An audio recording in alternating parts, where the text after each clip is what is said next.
Hello and welcome to Group 4's presentation on telemetry. Telemetry, as defined by Merriam-Webster Dictionary, is the process of using special equipment to take measurements of something, such as pressure, speed, or temperature, and send the measurement by radio to another place. The term is derived from Greek roots with tele meaning remote and metron meaning measure. If you want to measure something in a difficult place, the best way to do it is with a telemetry system. Especially in applications where it's impractical or impossible to run cables, then a wireless connection is the answer. Remote machines and sensors can collect and send data to a central point for analysis, either by humans or computers. This is the general concept of telemetry. When machines talk, they do so in a language known as telemetry. We will go into uses in more detail later, but at a high level, telemetry technology has found many uses and can be applied in many different ways. Telemetry is used by weather balloons for transmitting meteorological data. It is also used in manned spacecraft such as the Space Shuttle and the International Space Station to monitor the physical conditions of astronauts and to ensure the maintenance of a proper working environment. Telemetry can also be used for patients who are at risk of abnormal heart activity. These patients are outfitted with measuring, recording, and transmitting devices. It can also be used in the retail setting. Specialized equipment allows vending machines to communicate sales and inventory data to a truck or central location. This data in turn can be used to eliminate the need for drivers to make a trip just to see which items need to be restocked before delivering inventory. Telemetry hardware is also useful for tracking persons in law enforcement. An ankle collar worn by convicts on probation can warn authorities if a person violates the terms of their parole by straying from authorized boundaries or visiting an unauthorized location. Telemetry is also used to study wildlife, and has been useful for monitoring threatened species at the individual level. Wildlife scientists fit a radio collar onto captured animals, which sends information about that animal's movement and habits. The most basic telemetry system has a measurement or transmitting end and a receiving or processing end. The measurement information is transmitted from the distance end and received at the local end. Electromagnetic energy, usually transmitted at radio frequencies, carries the information. At the measurement end, there are usually two things: a sensor or other device taking the measurements, and a wireless transmitter to send the measurement data to the processing end. At the processing end, there is a wireless receiver, which receives the measurement data transmitted from the measurement end. There is also a computer or other intelligent device which stores the measurement data and processes it into useful information. Radio frequency energy usually carries the measurement information. You can use microwave telemetry or light, but these aren't as common. Acoustic-based telemetry systems are sometimes used for tracking aquatic animals. Telemetry is certainly not an entirely new concept. Wired data transmissions from remote locations can be traced back to the mid-19th century. One of the first data transmission circuits was developed in 1845 between the Russian Tsar's Winter Palace and Army headquarters. Later that century, French engineers built a system of weather and snow depth sensors on Mont Blanc that transmitted real-time information to Paris. In the 1900s, applications for telemetry continued to grow, including seismic stations used to send data to an observatory in Russia, and utility companies in the US using systems of telemetry to monitor electrical loads on its power grid. The Panama Canal also used extensive telemetry systems to monitor locks and water levels. Wireless telemetry made early appearances in the 1930s when French and Russian meteorologists developed probes called radiosondes to be used in weather balloons. These probes transmitted temperature and pressure measurements back to ground monitoring stations in the form of Morse code. In the 1950s, the Germans invented a system of primitive, multiplexed radio signals called Messina to report rocket parameters, but it was soon found to be unreliable. In the US and the USSR, the Messina system was quickly replaced with better systems, based on pulse position and pulse code modulation. In the mid-60s, the development of telemetry receiving equipment was advanced at the Radio Research Station in Slough, England, by recording signals onto tape. Primitive supervisory control and data acquisition systems known as SCADA can be traced back to the 1930s and 40s when electric utility systems used a pair of wires or a multi-pair cable between sites to operate equipment located in remote substations. Prior to that, it had been necessary to have personnel stationed at the remote site or send a line crew out to operate equipment. Several iterations of supervisory systems were developed over the next few decades, but true advancement occurred in the 1960s and 70s when solid-state supervisory systems were implemented. These more advanced computer-based master stations that led to the first true SCADA systems as we know it today. By the middle 60s, computers were capable of real-time functions, including scanning data, monitoring the data status, alarming for changes, and displaying the data on digital displays. A major evolution also came during the late 60s when the cathode ray tube was applied to the man-machine interface. CRTs offered the ability to display data and status in tabular format and to list alarms as well as acknowledge them. A keyboard was used for interacting with these systems. By the 1980s, the man-machine interface was in full swing. Introduction of full-graphic CRTs became available, which allowed operators more direct and detailed interaction with the controls. Advancement in computers during this time also allowed for the introduction of algorithms which introduced scheduling as well as forecasting functions into the SCADA software.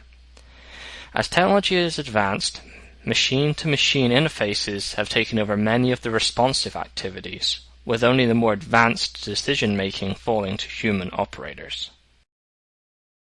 As we discussed earlier, telemetry has been around since the 19th century. However, we are now seeing considerable growth in applications that use this technology.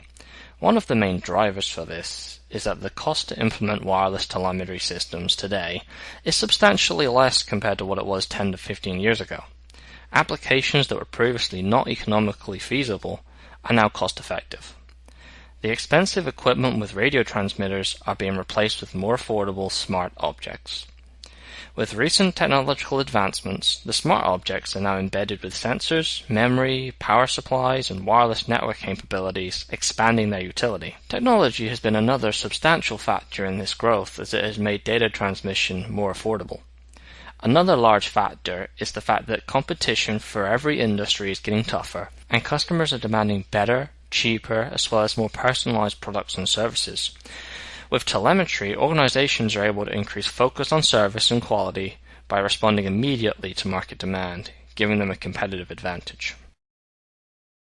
Sensor telemetry also offers organizations the potential to improve performance by generating new revenue streams and improving their operational effectiveness.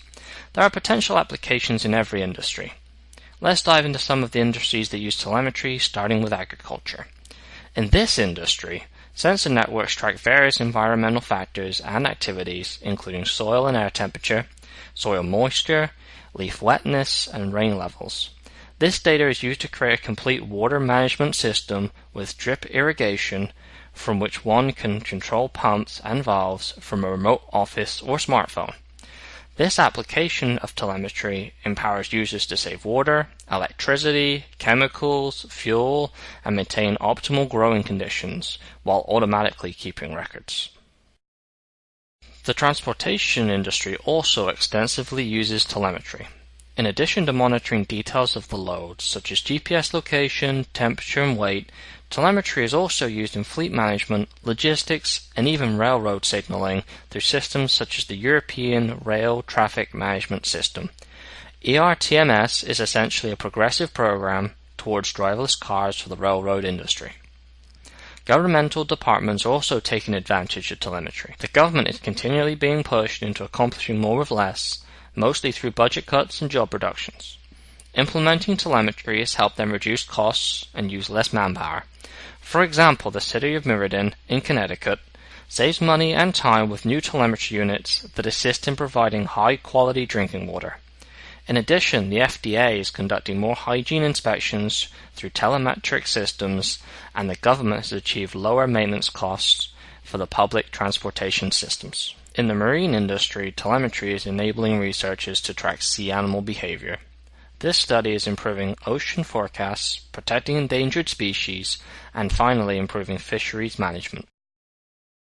Intelligent vending is another up-and-coming industry currently utilizing telemetry in order to receive meaningful, real-time data from the field, with the goal of being able to produce better, faster, and more cost-effective business decisions. This pizza machine, for example, receives warning and alarms at a central control point. Unlike a bag of chips, if the refrigeration function in this machine is malfunctioning, the fresh ingredients could spoil, creating potential health issues. With the telemetry, the company would immediately be warned and be able to dispatch a service person to that location before anyone eats a pizza that could make them sick. Other warnings include notification on low inventory levels to avoid loss of sales. From a business management standpoint, they can collect information into a single report on popularity of certain toppings so they can align their forecasting and ordering management. And now for future potential. At the high level, we've already demonstrated how a reduction in costs previously enabled a wider range of products, and we expect this to continue into the future. This will drive down setup as well as maintenance costs. In addition, we expect the systems to become easier to set up and maintain, which will enable the size of the system that can be maintained efficiently to grow. We also expect that the level and complexity of automatic reporting will grow to provide more valuable information from the data without extra cost. We also expect that we'll see the telemetry systems start to integrate into more systems such as email, Facebook, and other third-party software so that the reporting can more easily be shared on various electronic devices. There is potential for considerable growth within the medical industry to use telemetry beyond the current applications. Specifically, we can see how telemetry would provide substantial advantage for the tracking of vital signs and for observing coma patients. Another major advantage would be that telemetry could enable the staff to be constantly watching more patients and effectively giving better care. There is also a potential for the development of monitoring of people and the environment where the situation is known to be hazardous to health. There has been considerable research, for example, in using telemetry in nuclear power plants to monitor employee health. This theory can also be extended to include non-employee monitoring of the power plant to ensure that key variables stay within their limits. We believe that a potential interesting use of telemetry lies in the insurance industry. It is possible for insurance companies to use the telemetry systems to prove that sprinkler systems, for example, were in full working order and were being maintained. This improves the likelihood of them working when needed and as such lowers the risk level. This in turn lowers the potential insurance premium. Another area where SCADA and other telemetry systems are already in place but have great potential for additional future use is in manufacturing. As we mentioned before, machine-to-machine feedback loops from SCADA systems are typically limited to situations where responsiveness is the top requirement. Future advancement here comes from the interface with advanced machinery like a CNC machine, which essentially takes a block of metal and drills it into parts. Using telemetry, the vibration of the drill could then be fed back into the machine to adjust the settings and continue to make good parts. So using this example, we would have a way to elongate the length of time making good parts, to warn maintenance when the drill is getting to the end of its useful life, and reduce costs through making sure the drills are entirely utilized. There are many other examples with advanced machines where the machine-to-machine interface potential will eliminate the possibility for human error and provide companies with broad improvements beyond reducing the cost of pure quality alone. The military is designing and attempting to create a very sophisticated telemetry system. As is often the case, it appears that the military might push this technology to a whole new level.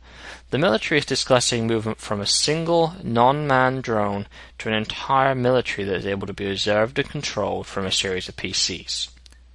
While definitely something out of a sci-fi flick, it is not entirely implausible to believe that if we can have driverless cars and driverless railroad, that you too might be able to have a driverless military someday. As with any new technology, the expansion of telemetry will bring challenges to organization and consumers. Cost may be the biggest obstacle businesses currently face. Although the cost of sensors and communications have decreased with technological advancements, the cost of any type of substantial launch is still expensive for most organizations. The overall cost will vary by organization and industry, and it depends on the existing technology, location, as well as application. For example, organizations that are already utilizing RFID technology will be able to add on to existing infrastructures and platforms. In addition, however, to the cost of the technology itself, implementation may require new processes and training. Another challenge for organizations to overcome will be how to manage such a large amount of data or information. Businesses will have increased access to real-time information about their physical environment, their suppliers, competitors, and market, and will need to consider what to do with all that data. Additional resources and personnel will be required for data management and application, and businesses will need to decide how they want to apply and leverage this new information to become stronger competitors. Another potential challenge will relate to who exactly owns the data gathered by these sensors. The information gathered and transmitted by this technology will be beneficial along the entire value chain. Therefore, the ownership, access, and usage of this information will need to be decided upon. As an example, automobiles use sensors that can gauge and transmit a range of information from current tire pressure to vehicle speed to the location of the vehicle. This information can be shared with the driver, the manufacturer, parts supplier, insurance companies, marketeers, and advertisers. Privacy and safety concerns will ultimately arise with consumers. According to the Center for Democracy and Technology, privacy is the #1 concern of Internet users, and it is also the top reason why non-users still avoid the Internet. As objects around us begin communicating with each other and tracking consumer behaviors, these concerns will inevitably increase. The Washington Times recently published an article describing current government concerns over car companies collecting GPS data information from drivers. Keeping records of GPS data could create a warehouse of personal information that could be accessed easily by hackers or by law enforcement personnel against a person's wishes. Additionally, hackers can use location data to monitor drivers without their knowledge, stalk them, or even steal their identity. The increased use of telemetry in vehicles and homes is making people much more vulnerable to these type of threats. Businesses may also have a privacy concern regarding proprietary information that is shared with business partners or along the value chain. As manufacturers expand the use of sensors and gain insight, data would need to be protected against other interested third parties. Industry standards regarding new technology and privacy regulations will need to be formulated in order to ensure consumers and business partners that their information remains private and secure. To conclude, we'd like to leave you with the following video because, let's face it, if Ferrari is using telemetry, it must be pretty impressive.